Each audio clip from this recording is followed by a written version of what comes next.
गुरुदेव, आपसे गीता के ऊपर कुछ प्रश्न है। अधिदैव, अधिभूत, अधियज्ञ क्या होता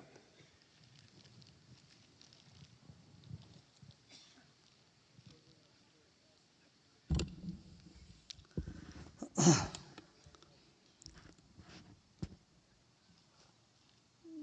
भूत जो हमको दिखता है, इसका सूक्ष्म रूप है अधिभूत। ये सारा संसार पंचभूतों से बना हुआ है। ये पंचभूत के जो सूक्ष्म रूप है वो अधिभूत कहा जाता है। फिर अधिदैव क्या है? ये भूतों के ऊपर, भूतों से भी सूक्ष्म जो तरंग है, शक्ति है, चैतन्य शक्ति है, वो अधिदैव है। जैसे सूरज का एक किरण है, मगर उस किरण को तुम प्रिज्म के थ्रू स्प्लिट करेंगे हम तो 7 रंग दिखता है। लगता है एक सफेद रोशनी, मगर उसके अंदर 7 रंग समाया हुआ है। ऐसे एक परमात्मा होने के बावजूद उसके भीतर अलग अलग गुणों के हिसाब से अलग अलग चैतन्य के प्रस्फुरण होने लगता है, अभिव्यक्ति होती है, उसको देवता कहते हैं। ये दैवी शक्ति माने जो इस अधिभूत के ऊपर है, जिसको एक कंट्रोल करता है, वो अधिदैव है। अधियज्ञ माने जो इन सबका जोड़, साथ लाना और बिखरना। यही ये 5 भूतों का साथ आना और दूर जाना, यही जन्म और मृत्यु, ये यज्ञ से होता है। यज्ञ माने जुड़ना। अब आपके शरीर में अलग अलग अणु जुड़ गए तो शरीर बन गया। ये अणु सब बिखर जाते हैं तो शरीर डिकम्पोज हो जाता है। ऐसे ही यज्ञ से ही सब कुछ हुआ है। विशिष्ट रूप से हर चीज साथ आती है तो एक वस्तु बनता है। तो वो वस्तु, ये प्राण से लेके पदार्थ तक, वस्तु तक, हर चीज यज्ञ से संपन्न हुआ है। इसीलिए जो द्रव्य यज्ञ जो हम कहते हैं, यज्ञ को क्या वही कहते हैं कि आकाश से वायु, वायु से अग्नि, अग्नि से जल, जल से पृथ्वी। यज्ञ में क्या करते हैं? यही करते हैं। पृथ्वी, पृथ्वीत्व तत्व से जल तत्व कलश रखते हैं, फिर हवन करते हैं यज्ञ, उसमें से वायु तत्व, फिर मंत्र है शब्द गुणम आकाश, गुणकम आकाशम। आकाश जो है शब्द का प्रतीक है, इसलिए मंत्र। ये सब उसका जो रिवर्स प्रोसेस है। आकाश से जो पैदा हुआ तो आकाश से विलीन होता है। इस सृजन और विलीन का जो भी दोनों प्रक्रिया है, इसको यज्ञ बोलते हैं। यज्ञ का एक और अर्थ भी यही है, देव पूजा, सत्कार करना, दिव्य गुणों का पहचान करना, उनका सत्कार करना, संगति करना, साथ जोड़ना, और उससे कुछ देना, समाज को कुछ देना, से लाभ होगा उससे। तो ये सब अधियज्ञ, भगवान कृष्ण कहते मैं ही हूं ये सब। गीता में बोलते मैं ही हूं। माने चेतना के बिना कोई यज्ञ नहीं हो सकता। जान के बिना शरीर में कुछ, वो चैतन्य नहीं है शरीर में, शरीर कोई काम नहीं करेगा। शरीर में चेतना है तो दिल धड़कता है, मस्तिष्क काम करता है, विचार आते हैं, और आपके हड्डियां काम करती, सब कुछ काम करने लगता है शरीर में। भोजन पचता है। बहुत सुंदर उसमें कहा, मैं वैश्वानर अग्नि के रूप में पेट में, तुम्हारा पाचन शक्ति भी मैं हूँ। तुम्हारे में बल दिखता है, वो बल भी मैं हूँ, मैं ही हूँ। बुद्धि है, बुद्धिमतों से, बुद्धिवानों में से बुद्धि में हूँ। जो बहुत सुंदर दिखते हैं उनकी सुंदरता भी मैं ही हूँ। इस तरह से भगवान कृष्ण ने हर तरफ से सबको बहुत कंफ्यूज कर डाला। गुरुदेव, श्रीमद् भागवत गीता के 15वें अध्याय में ऊर्ध्वा मूलम अधम शाखम, ये अश्वत्थ क्या है, इसका असली अभिप्राय क्या है? श्वा माने कल या होने वाले कल और बीती हुई कल। अश्व माने जिसका कल नहीं है या अनंत कल है, अनंत काल से चला आ रहा है वो अश्व, या जो वर्तमान है वो अश्व है।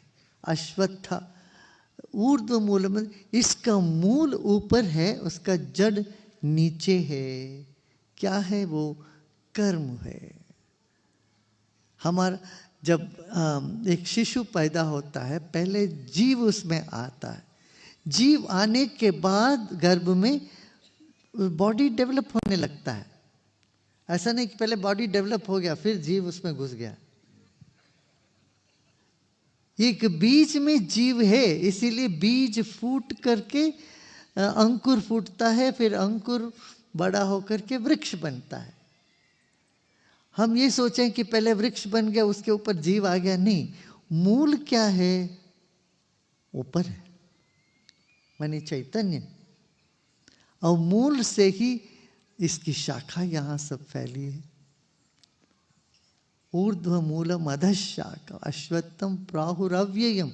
अव्यय माने ये हमेशा अनादिकाल से चला आ रहा। ये नहीं कह सकते कि ये जीव कहाँ से कब से पैदा हो गया। अरे बेवकूफ है, कहाँ पैदा हो गया? ये हमेशा रहा है। तो जब लोग पूछते हैं उत्पत्ति कहाँ से हुई, अरे कोई उत्पत्ति हुई नहीं, वो दिखता है। तब मैं उनको ये पूछता हूँ, ये बताओ एक क्रिकेट बॉल का शुरुआत कहाँ से होता है?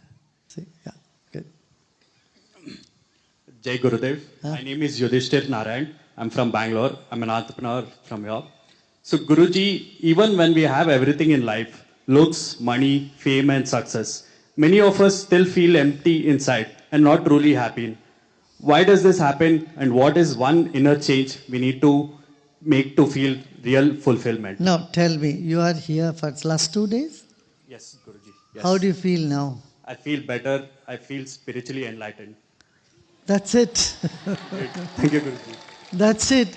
And you are lucky if you are not satisfied with all those name, fame, money, everything. You are so lucky that you didn't stop there. Thank right? you, yes, Guruji. That you are missing something, that emptiness is leading you to a higher dimension, and you are in the right place looking for the right thing. Thank you, Guruji. Thank you for this. Radhe Radhe Gurudev, Namaste. My name is Garv Kharg and I am from Panipat, Haryana. Gurudev, my question is it right to not expect and always give? Because I feel that I am a very giving person in terms of affection and love when it comes to relationships or friendships. And oftentimes when the person on the other end doesn't reciprocate the same affection that I am giving, then I feel bad and stop anything at all from my end. But this again makes me feel bad knowing that I am not like the other person and I'm letting that other person's behavior affect and change me.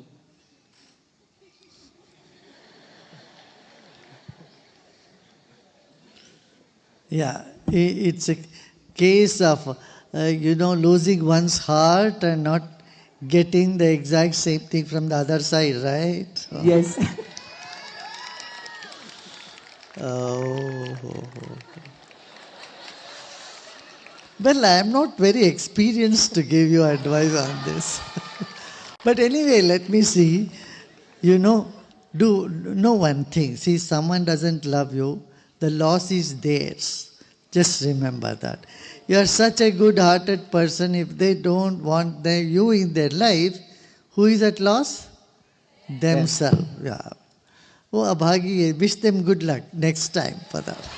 Thank you Tell so much. them, this time you have a bad luck, and next time maybe you will have a good luck. I'll tell them that I'm sorry for them. Yeah. Thank you, Gurudev.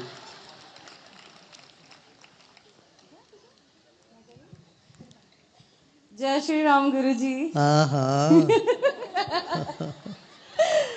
गुरुजी, मेरा एक बहुत ही आपका नाम बताओ ना। मेरा नाम आकांक्षा चमोला है।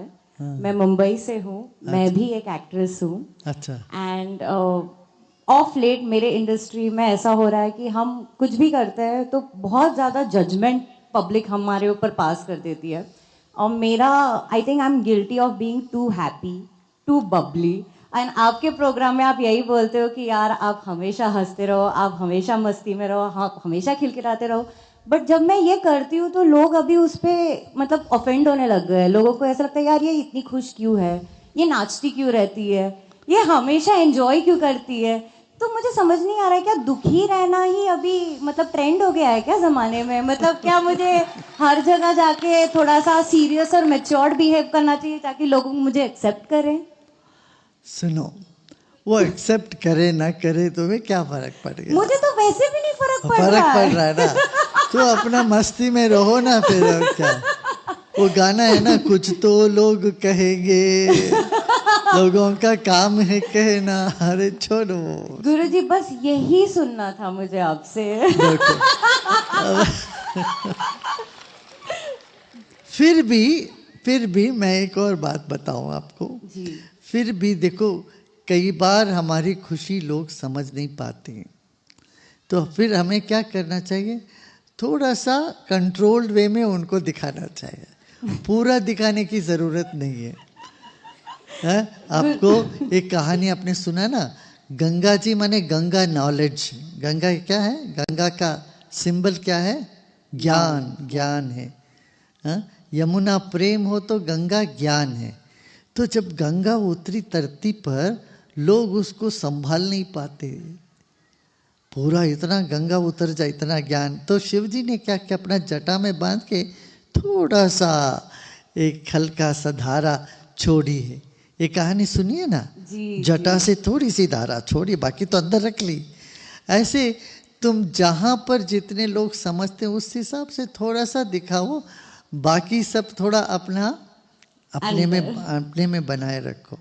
ठीक है। थैंक यू सो मच गुरुजी। जय गुरुदेव। हाँ, आई एम शिल्पी और मैं दिल्ली से हूँ। I am also a content creator. तो गुरुजी मेरा सवाल ये है कि कई बार लाइफ में सिचुएशन क्या आती है, या तो हम जो खुद करना चाहते हैं वो करें और वो हमारे आसपास के लोगों को शायद अच्छा ना लगे, वो शायद इम्पैक्ट हो जाए। अब चॉइस 2 क्या आती है कि जो दूसरे कह रहे हैं, it can be my family, it can be my friends, relatives, in laws, कोई भी, अगर उनकी सुन के करती हूँ तो फिर मेरा मन कहीं ना कहीं डिससेटिस्फाइड होता है। हाँ। तो ऐसी सिचुएशंस में क्या चूज करना चाहिए? अच्छा, सुनो, ऐसी हालत में हमें मध्यम मार्ग लेना चाहिए। हमेशा तुम उनकी बात सुनते रहो, अपने इन-लॉज की, अपने माता पिता की, फिर तुम दुखी रह जाओगे, तुम कुछ नहीं कर पाओगे, वो भी ठीक नहीं है।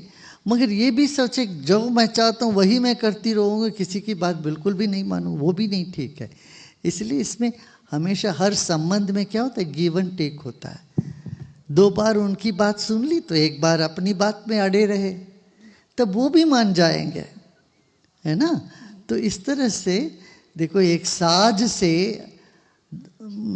संगीत निकलना हो, साज से नाद निकलना हो, तो तार को बहुत खींच के टाइट कर दोगे तो नाद नहीं निकलता, और एकदम ढीला छोड़ोगे तो भी नाद नहीं। ऐसे उसको ट्यून करना पड़ता है। ऐसे अपने को ऐसे ट्यून करो जिसमें तुम भी ना दुखी हो और भी खुश हो जाएं। क्या ख्याल है? बिल्कुल बढ़िया, ठीक है ना। Thank you Guruji. Hello Gurudev, my name is Ikarth Purohit, I am a music director. Gurudev, ये कोर्स करने के बाद मैं निशब्द हूँ। मैं आपके लिए सिर्फ 2 लाइनें गाना चाहूंगा, अगर आप अलाउ करें। हाँ, गालो गालो गालो। ये मेरी लास्ट मूवी का गाना है। राम राम जय